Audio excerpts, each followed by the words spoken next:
doing something in service of others, you are giving so much to do that, but you are also receiving so much. And so like kind of knowing that and understanding kind of how it keeps nourishing you is the fuel that helps people keep doing what they're doing. And not everything works, and that's okay. You are growing in the process as you do that. But it's part of this like continual learning that I think is so important with the AmeriCorps experience, but that I think people really take with them as they go too. Like that's so central to service work, is just listening and understanding and learning what are some of the root causes of these issues that folks that do AmeriCorps are focused on. And I think what we found, we actually had a study that we ran about a year ago, that when people volunteer just once, they actually see it as a tool for systemic change, that they start to see that that's the number one way they can enact change in their communities. And so the agency that going out and serving, whether it's volunteering, whether it's serving a year of service with national service, how critical these experiences are for people to recognize they have that agency within them. But we kind of recognized that we really wanted to just honor all the work that goes on in our communities through volunteerism. So we give out 5 awards every year, and one of them is our AmeriCorps Alum Impact. So our office both runs our own AmeriCorps program, and then we organize a National Service Leadership Council of about 30 sites across New York City that host AmeriCorps members. And for us, it really is the opportunity to recognize people who are going above and beyond after their service year. It's such a critical year. People grow so much. They connect to their communities. I'm really fortunate that I had 2 really meaningful internships at a bank. I studied finance and real estate, thinking that I was going to go down that path. But I had, for 4 years in college, worked at the Career Center at Villanova University. And the folks there were just so fantastic. But they actually were ones that were promoting service years. And I was like, wow, like that's such an interesting, different thought. And I give them so much credit for kind of how things changed, because ultimately choosing to take on this service year, it completely changed the trajectory of what I wanted to do. Before we get into it, I have to shout out our friends at Idealist. If you're listening to this podcast, you already get it. Service matters, community matters, doing good matters. And Idealist is where over 40 million people have gone to turn that feeling into something real. Jobs, volunteer opportunities, ways to give back, right where you are. Don't wait.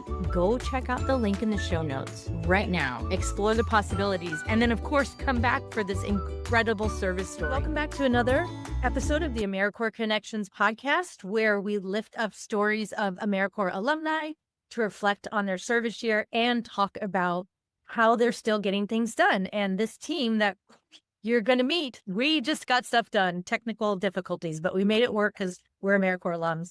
Today, we're here with Eric I asked you how to pronounce your name, and then I got nervous. Ragone. Ragone. And Laura Rog. And they're actually in a recording studio of God's Love We Deliver, which is Eric's current workplace. And Eric, I know you wanted to mention something about the recording studio. So let me pin you up there real quick.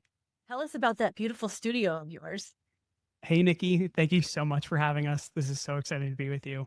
But yes, we are at the God's Love We Deliver the distribution center at Liberty Brooklyn in Sunset Park. We are recording live from the Himan Brown Charitable Trust Media Room, which we are very grateful to the Family Foundation for helping us sponsor. So a quick shout out to them. That's awesome. One more thing that I just want to name before we dive in is that Eric was recently recognized. That's correct, right? Back in April? Yep. At the Gracie Mansion by Mayor Mamdani with the 2026 AmeriCorps Alum Impact Award through NYC Service. Let's jump into it, Eric. Tell us a little bit about how this award, how it feels for you. And then we'll get into your service years. Such an honor to have received it. Obviously, I was the one up there to receive it from Laura and Mayor Mamdani, but truly, it's a reflection of all those that have helped make this project, our 40 Forward capital campaign, possible. And that's the 20,000 volunteers that come through our space every year. It's the incredibly generous donors that we have. It's our dedicated staff, our leadership who had the vision to make this possible. And so I was just happy to accept this award on behalf of everybody who's made this possible, and to just really highlight it because we're doing really exciting work, and we want people to know about it. I love that. Thank you so much. And Laura, if you want to just, I know I'm going off script, sorry. If you want to tell us a little bit about the service awards and anything that we should know about the awards. Of course. So yes, so NYC Service is a division of the mayor's office here in New York City. And a few years ago, we've always done an annual event in April to celebrate National Volunteer Month, but we kind of recognized that we really wanted to just honor all the work that goes on in our communities through volunteerism. So we give out 5 awards every year, and one of them is our AmeriCorps Alum Impact. So our office both runs our own AmeriCorps program, and then we organize a National Service Leadership Council of about 30 sites across New York City that host AmeriCorps members. And for us, it really is the opportunity to recognize people who are going above and beyond after their service year. It's such a critical year. People grow so much, they connect to their communities, but then it's really, they take this with them and it's a part of who they are the rest of their lives. And we really wanted to honor that here in New York. Thank you for that.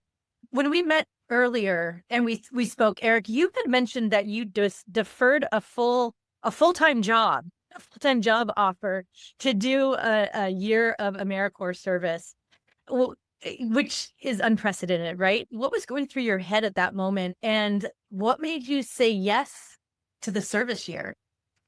My gosh, yeah. I mean, looking back, in some ways, it definitely felt somewhat irrational to give up a full-time job to want to do this. And I remember being in my senior year when I had asked to defer this and thinking, oh gosh, now I went from having a job to like having to find one in my last year of college. But I knew it was the right thing to do. I found myself really at that crossroads of having so much and wanting to give back kind of before I got started in a career path. I was really fortunate that I had 2 really meaningful internships at a bank. I studied finance and real estate, thinking that I was going to go down that path. But I had, for 4 years in college, worked at the Career Center at Villanova University. And the folks there were just so fantastic. But they actually were ones that were promoting service years. And I was like, wow, like that's such an interesting, different thought. And I mean, I give them so much credit for kind of how things changed, because ultimately choosing to take on this service year, it completely changed the trajectory of what I wanted to do. And, you know, I think I knew it was going to be the right thing for me at that time. I think I wanted to be inspired and to give back. And ultimately I ended up finding this really fantastic position through AmeriCorps. I looked at a lot of different service programs, but AmeriCorps really was like the best fit, I think, that for me at the time. And I ended up working for a year at this organization called Bottom Line that helps first-gen students get into college and graduate on their fundraising team as part of their national office.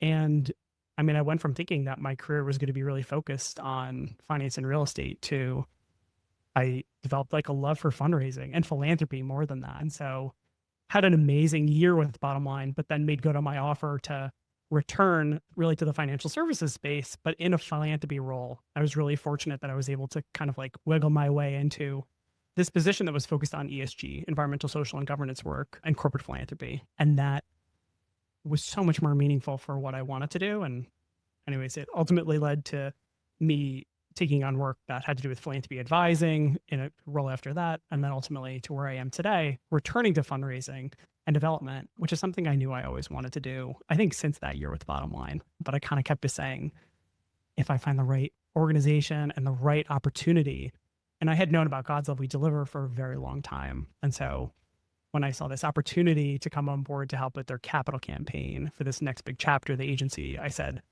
I have to throw my hat in the ring. And I was just fortunate that they took a shot with me. I can't tell you how many times, it's probably every episode, somebody says it changed the whole trajectory of my career. If you wouldn't have had that position, you wouldn't even known that you had the love for it, right? And like for me during my service year, I didn't even realize that volunteering and volunteerism was actually an industry, right? And with your financial background from school, it sounds like a service year just kind of like, what's it called? Tractor beams? It like, beam me up, Scotty. it catalyzed everything, seriously. And That's probably it a kind better of way of planted putting this it. seed of interest, and what you water grows. And I think throughout this time, I was kind of just waiting for the right opportunity that was going to really feel meaningful to me again. But I want to learn more about what you're doing right now. But Laura, you are now with, is it NYC Serve or is it Serve New York? Service. Okay, NYC Service, yes. And you kind of talked about how you described your path to City Hall and pretty circular. And I was looking at your LinkedIn page, and it's like national service up and down. Yes. So introduce us to your journey and how you found national service. Absolutely. So I, midway of my senior year of college, changed my major, stayed an extra year, and was incredibly unfocused. As you know, however old I was, probably 21 at the time. And I think for me, the thing that I've always known from a very young age is I want to do something that's bigger than myself. I want to work in things that are bigger than myself, connect to others. So I had a really long history of just working with youth. So thought I was going to be a teacher, ended up with an English degree, and then knew I didn't want to teach and I didn't want to write. So what was kind of left for me there? So that's when I found, and AmeriCorps had just kind of been revamped, when I was in, I think, high school or college. This was the late 90s when like Bill Clinton had kind of brought it forward again in the country. And for me, it just was this great direction that I ended up working for the New York State Education Department and was placed in a school district in Western New York, around where I went to college and grew up. And I helped coordinate a grant program. So we got money from the state ed department to really work with teachers to integrate community into their classroom projects. So they were teaching what they would always teach, but using it as a teaching tool, service as a teaching tool. And so for me, that was just this moment of seeing how I could take these things that I loved, youth development, and then I also really loved this idea of connecting with community, and that could be a career. And I firmly look back that I don't think I knew this until now looking back, but that was that first step in becoming the chief service officer for the city of New York. What if microwave popcorn didn't have to be full of chemicals, plastics, and mystery ingredients? Conventional microwave popcorn bags are lined with toxic chemicals, artificial flavors, and trans fats. You deserve better. Meet Pops Up Popcorn, a family-made, chemical-free microwave popper from Somersworth, New Hampshire. Just pop in non-GMO kernels, pop it in the microwave, and watch it pop up. No plastic, no silicone, no junk. One box pops 120 cups of delicious air-popped popcorn. Then season it your way. Vermont maple, buttermilk ranch, sweet sriracha, and more. All made with real ingredients. Get your popcorn and seasoning today by heading over to popzup, that's popzup.com, and at checkout, enter code Nikki10 for 10% off your order. That's Nikki10, NICKI10 for 10% off your order. Snack clean, snack smart, Pops Up Popcorn, the better way to pop. To your point, I recognize there's an entire career industry that's out there that revolves around people coming together for the communities, whether it's in nonprofit work, whether it's in the volunteer sector. And that this is just what took all those things that I loved. And I think where I've gone with it is that I believe in, I think, two things. I believe in people and I believe in action. And so service really brings those two things together. And now I get to do it on a citywide level and impacting millions of people, 8.5 million people in New York with the work that we do. And the team, I can't say any of this without the team that I run and lead, and just all of the contributions that they're making. And many of them are AmeriCorps alum too. I'd say about half of our office are all AmeriCorps alums. Can't get away from us, AmeriCorps alums, that's for sure. No. I so connect with so much of what you said, especially the piece of people and communities and bringing those things together. And it made me think about just where we are as pandemic. Wherever we are in the Yeah, pandemic. wherever we are, and how we became so isolated and doing things like this that we're doing on Zoom. And I love that you guys got together. I'm so sad that I couldn't drive up 95 and meet y'all. But I think now more than ever is a time for us to find community and to get back into community and not feel like we have to do something that's organized, right? What can we do to get out in our communities, get folks together and just connect again? I don't know if either of you want to reflect on that. Yeah, Or both. I mean, I have the mic right here, so I'll kick it off. But I mean, God's love, we deliver. I think Erica's going to have so many things to say too. We actually are in the middle of a campaign that we launched for the year called Every Action, Every New Yorker.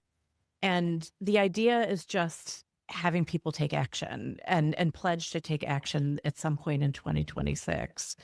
And I think what we found, we actually had a study that we ran about a year ago, that when people volunteer just once, they actually see it as a tool for systemic change, that they start to see that that's the number one way they can enact change in their communities. And so the agency that going out and serving, whether it's volunteering, whether it's serving a year of service with national service, how critical these experiences are for people to recognize they have that agency within them. But I definitely think God's love, we deliver. I mean, how many volunteers do you all engage every year that are experiencing this?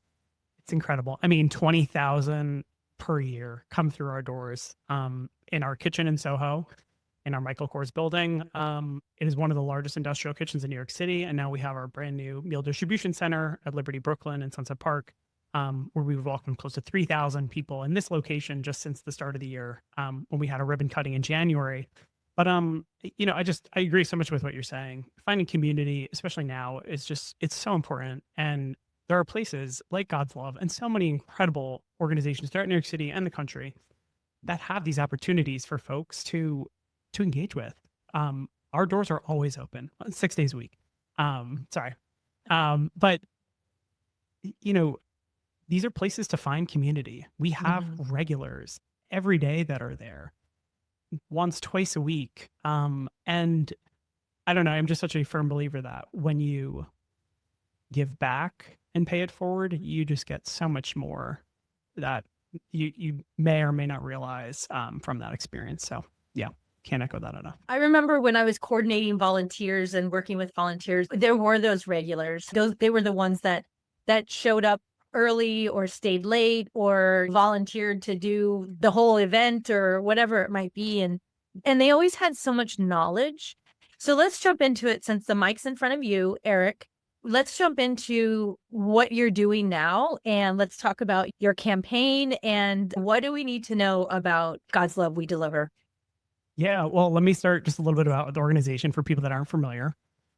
We cook and home deliver medically tailored meals that are designed by registered dietitian nutritionists on our staff for all of our clients who are living with severe illness all throughout New York City. We have up to 200 different severe diagnoses of the clients that are on our program. This is an organization that started about 40 years ago, in 1985, at the height of the AIDS crisis, with one woman delivering one bag of groceries to a man who was dying of AIDS. We've evolved in that time over the next 40 years to cook all of these meals ourselves and to serve New Yorkers living with so many different severe illnesses right from our kitchen in Soho. Like I mentioned, one of the largest industrial kitchens in the city. And we do so, like I said, with the help of over 20,000 volunteers. We serve about 15,000 clients a year. It's upwards of 4 million medically tailored meals every year. And it's an incredible thing. We have a staff of just about 200 people, but our volunteer base, like I said, is 20,000. So volunteers are the lifeblood of our organization and what we do. We're so grateful to have them. To give you a little bit of a sense of what we're doing now and what the next chapter is, speaking about paying it forward and that just being a real motto that's so central to what we're talking about, this campaign, our capital campaign, is called the 40 Forward campaign. It honors 40 years of service since our founding in 1985. It also celebrates the delivery of our 40 millionth meal last year that we celebrated just weeks apart. This also happens to be a $40 million campaign. And so 40 was everywhere we looked. And so 40 Forward was aptly named it. And to date, we've raised about $25.5 million towards that goal, which is incredibly exciting. We opened our doors here in Sunset Park at the beginning of the year with a ribbon cutting ceremony. And what's important about this site is we ran out of space in our building in Soho. Without this new facility that has upwards of 7,000 square feet of freezer space, we would have capped out on delivering about 4 million meals a year. Now with this facility, we have a new capability of delivering 6.5 million meals, huge increase in the years to come. But more than that, it's incredibly efficient, or much more efficient, I should say, than what we used to have. Previously, we were loading our vans, 35 vans that are on the streets of New York City every morning to deliver meals right to our client's door on the side of our facility in Soho on Spring Street. Soho is not where most of our clients live. It's not a very convenient place to be loading meals for an organization that's delivering 4 million meals a year. We needed this facility that has loading docks, that has freight elevators, that has this freezer space. We have forklifts for the first time in our history. It's like, I question how we got this far without something like that capital investment. And in addition to this new capability to grow, we can do so sustainably. And that's, I think, what's really exciting about this next chapter. That's so exciting. And expansion. And it is when you get a new tool, like a forklift, how did we ever live without this sort of thing? It definitely has an impact. Can you just think back if there is something specific from your AmeriCorps service year that actually shows up in your work that you're doing right now? And I feel like I know what you're going to say, but go for it. Well, there were some of the obvious things of fundraising, grant writing, research, conversations with donors at that time, though I was very much in like a learning phase. So very different now as a major gifts officer. But believe it or not, new site expansion. So when I was at Bottom Line, at the time, they were looking to expand their footprint. They had been in Boston, Chicago, New York, and they were looking to open up a 4th and 5th location. And so that was something that I helped the team look at as well during my service term. So being at God's Love and this being a capital project and opening up a new facility, I was like, wow, that's like kind of actually a pretty cool parallel. I love that you're able to make that connection and that it was fundraising for sure, but then this project expansion, being able to put, a timeline for that and actually being able to have that manifest. Laura, so NYC Service has placed AmeriCorps members across 5 boroughs, boroughs. I know I'm saying that you had mentioned since 2009, and 80% of former members that were surveyed said that their service helped them succeed in long-term career plans. And Eric is a living example of this, right? When you see someone like Eric and so many of the AmeriCorps alums that I'm sure that you interact with, they're still building, still connecting it back to their service year. What does that tell you about what a service actually does to a person? And in terms of your own service, and then again, the many, many other alumni that you have seen progress and half the people in your office. Yeah. It's just for so many people, that was the first thing that catalyzed that they could do something about what they see around them. What's that first step that was, they were going in, they were working on something that matters to them. We do so much training with members throughout the year. So not only are they completing their service, but they're being trained in everything from Excel to communication to so many things, and then also connecting to the city and learning more about the city.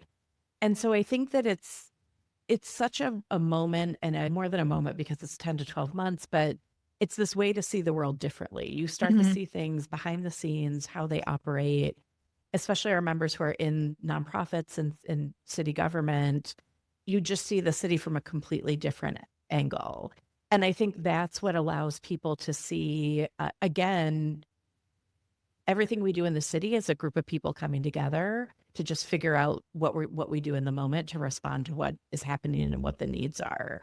So I think it really gives people those skills to take a look around them, to recognize that they have the abilities to address things, and that we all really have and coming together, we all really just have this ability to do something for the city, and for the people around us in our communities and in our neighborhoods.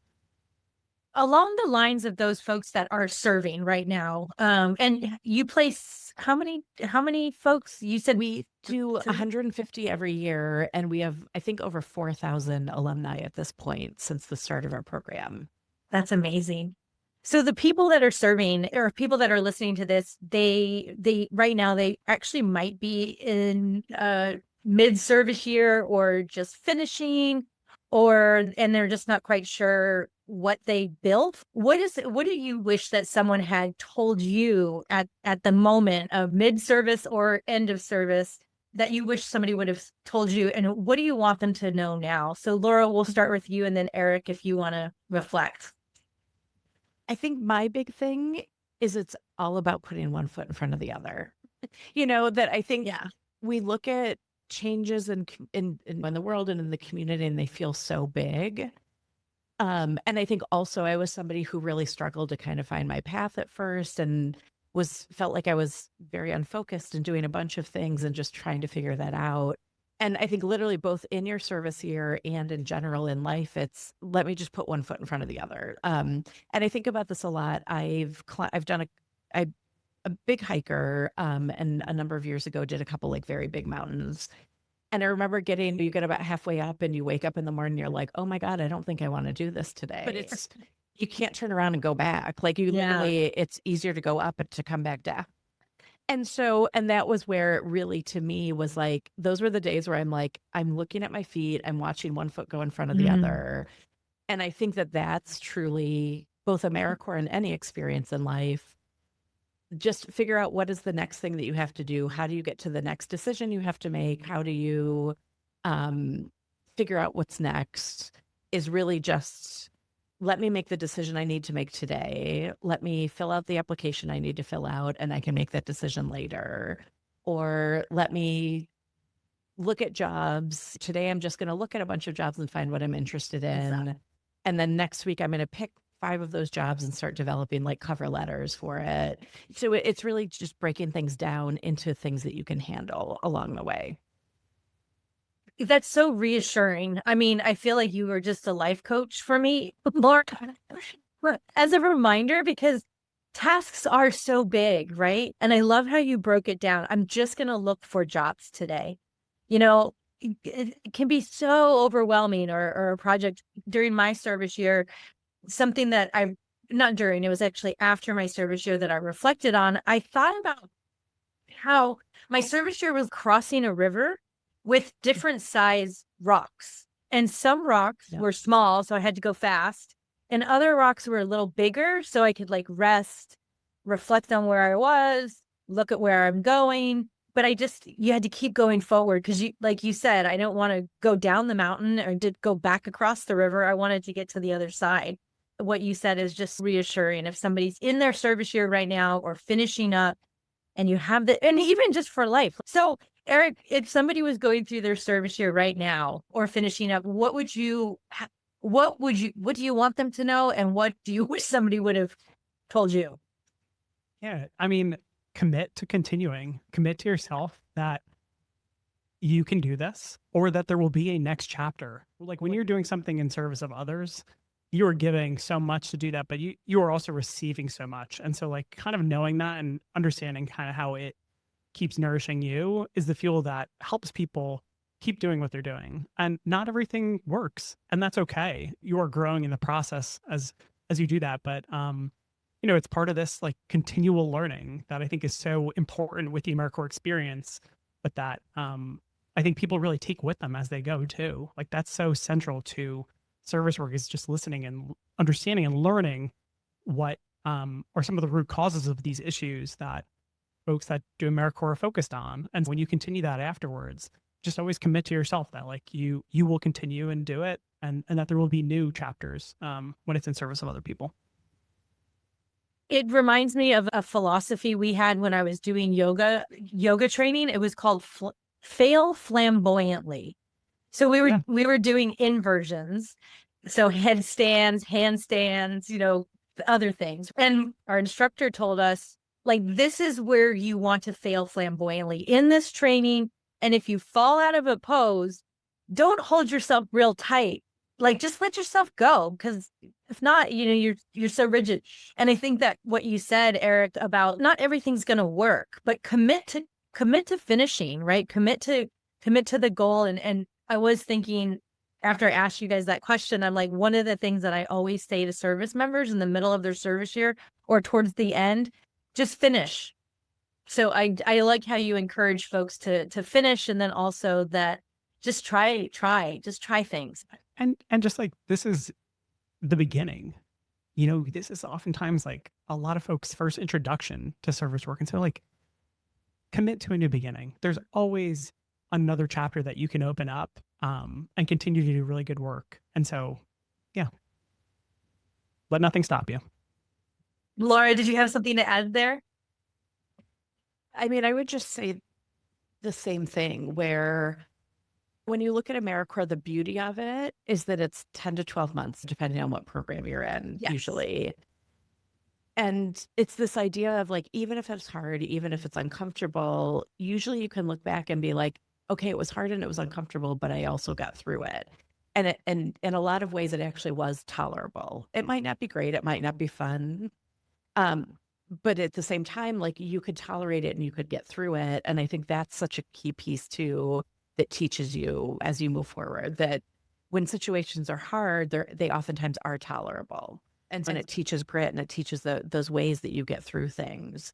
When the other thing is even in, like, the hardest moments, there's a lot of joy other places sometimes that you can find. Yes. And I don't want to discount some people. Hard things are hard, and I don't want to discount it. But I think, Nikki, it was you were saying, like, you still can find these things. So, like, you may not be getting along with your supervisor, but you bond really well with the people who are around you or with the other members who are in your program. Right. And that I look at situations where I've had that, where I've not had great leadership in places I've worked.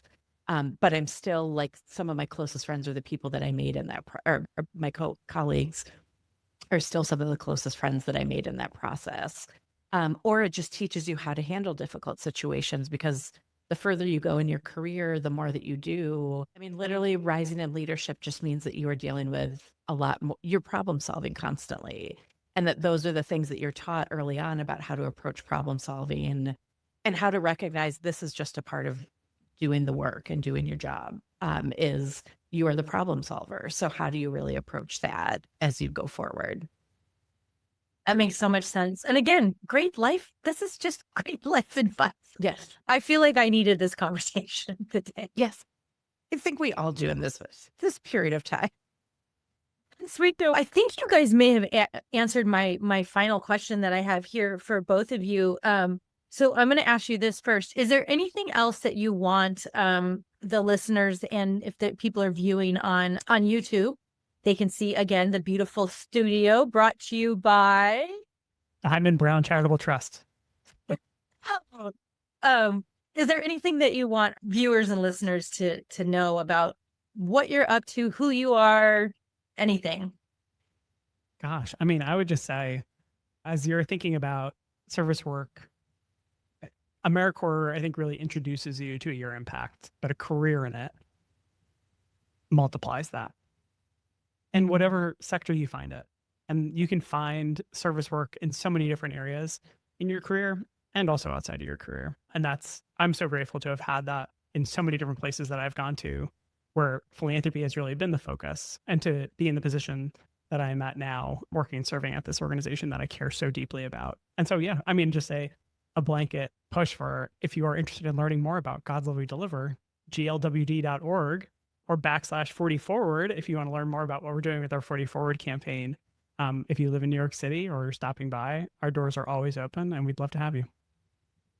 That's beautiful. What are the ways that folks can volunteer? Absolutely. They can volunteer in our kitchen, cooking, chopping, dicing vegetables, ladling soup, applying labels. They could be in our fulfillment center right here in Sunset Park, where they're essentially sorting through each meal to make sure it gets to the right client based on what the meal is, medically tailored, and the specific diagnosis that they're living with. Or they can get on a van with our drivers and do some deliveries themselves too, for those that are really committed. But it gives you a sense of the work that our drivers do day in and day out. And meeting our clients, like being face to face with them. A lot of the folks that we're serving to, sometimes our folks are the only people they see on a given week. And so that social isolation, I think, can be really challenging, but it's something that we really help with. But there's so many ways to get involved. During the pandemic, I worked in Governor Hogan's office as the director of their commission, Governor's Office on Service and Volunteerism. And so we were able to, we did that. We delivered meals, and my daughter and I both did ride-alongs and delivered meals to seniors that were living in homes or in units in Baltimore that couldn't get out and get food. So if somebody wants to volunteer, that was such a fun thing to do, because exactly what you said, we were able to kind of see the clients, and that was really nice. And it was just nice to be able to hand off a warm meal too, which was fun. And I'll make another really quick plug. Yeah. If you're not in New York City and you're across the country, there are many organizations like God's Love We Deliver that are part of what is called the Food is Medicine Coalition. And the coalition is a gathering of many different agencies that are accredited to cook and deliver medically tailored meals, just like we are. So they go through a very robust process to get that accreditation. But there are organizations like ours in Boston, Philadelphia, Chicago, LA, San Francisco, Baltimore, that are doing this work. And so I encourage you, no matter where you are, find that community. If this is something important to you, or if illness is something that has affected you or your family, this is just a really tangible way to be a part of that and to give back and pay it forward. See, this is exactly what I'm talking about. If this conversation is activating something in you, don't just let that feeling sit there. Go check out Idealist. They've connected over 40 million people with opportunities to serve, give back, and do good. Whatever that looks like for you, go explore. And the link will be in the show notes. And now back to the episode. Thank you. And actually, is Movable Feast out here in Maryland. A shout out to Movable Feast. Absolutely. Yes. Laura, is there anything else that you want to share? You want to make sure folks know about you, your service, what you do, inspire them, give us some words of wisdom. Yeah, that's a tall order. But I think what I would say in parting words is service is always looked at as something on the outside. It's the thing you do when you have time, or it's the thing that people are like, oh, that's really nice, but how necessary it is, and how it's the bedrock of communities all over our country, all over the world. And the ways in which we come together in blue skies and harder times is the way that reflects like our values of what we feel about our communities, of what we feel about the potential that the world has. And so I think just this idea of, I'm assuming a lot of AmeriCorps members are watching this, like, the service that you've done is critical both for you, but it's been critical for your community. And this is something that there are ways to engage in the rest of your life and to continue it. If people are local to New York City, we run our website where we have over 1,000 organizations, including God's Love We Deliver and others, where you can find ways to continue engaging. As I mentioned, we're running our Every Action, Every New Yorker campaign where people can pledge service.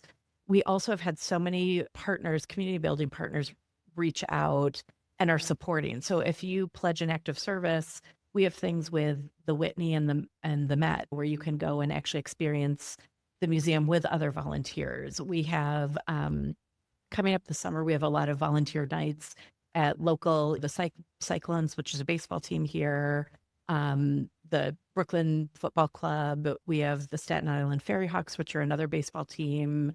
So we've got soccer, we have baseball night, volunteer recognition nights. We have tons of partners all over who are running service projects as a part of this for people to come, because I think that we just value service so much and recognize that people are doing this already every day. They're making those connections with each other, but then they're also truly coming together to support their communities at a very fundamental level in every neighborhood. So I think just really exciting, the potential that we all have, that this network that we have in New York City where we all are coming together around each other. I love all your connections with people pledging to volunteer, and then also being able to engage in some of the amazing things that happen around New York. How about those Knicks? Are you going to be watching the I game? know. We are. You can't tell, but I'm actually in blue and red, right? Or blue and red. Oh my gosh. I'm like blue and orange. I know. Exactly. And then we're so lucky that we have the World Cup that starts Yes. tomorrow. Yep. And I think our first game here in New York is Saturday, maybe. We actually also just announced, the mayor's office announced a summer welcome corps. So people can also volunteer to help welcome everybody who's coming in from all over the globe and help people at events to get different places, help welcome them into New York City. So we have that. It's also America 250. You can volunteer around events here in New York. There may or may not be a ticker parade. We will see. So there's a lot of different things that people can engage with, with the World Cup and all these other great activities. That's so exciting. It's so fun to be part of a fun government that you can give back to people. I was just talking to a Vista member today that I supervise, and that's like one of my favorite things is to help folks get through a service year and then get connected with something bigger than they could have ever imagined. Like this AmeriCorps alums. There's 1.3 million of us that have gone through service, and we're in all different types of positions. And the fact that you can work with the mayor's office and make these connections in the city must be so, so exciting. And Eric, the work that you're doing, and definitely we'll put in the show notes all of the links that you all mentioned and the opportunities that are available. So thank you so much for working through these technical difficulties. And thank you so much for reaching out and being on the podcast and being a guest. We have over 100 stories now that are documented and organized on my YouTube page. So you will all be part of the group. So thank you so, so very much for everything. Yeah. And thank you for all you do, Nikki. I mean, just the way that you're supporting members is absolutely tremendous as well. Thank you so much. Eric, do you have any final words? My gosh, no, just a thank you to you too, Nikki. I think I like to close a lot of things when we're talking about our work to say, if illness is something that has affected you or your families and you live in New York City, reach out, get in touch. Our meals are delivered free of charge and full of love. That's what we believe. We believe food is medicine and food is love. And so, yeah, please reach out or spread the word. But thank you again for all you do, Nikki. And it was such an honor to be a part of this. Thank you. Thank you. And we'll have another AmeriCorps alum on the podcast as soon as I can find one. And that's not very hard to do. Take care, everybody. Thanks, Nikki. So, everybody, thank you so much for joining the AmeriCorps Connections podcast. If you haven't done it already, please hit subscribe. It really makes a difference in the podcast algorithms. So if you like this content and you want it to continue, I just need you to hit subscribe and share it.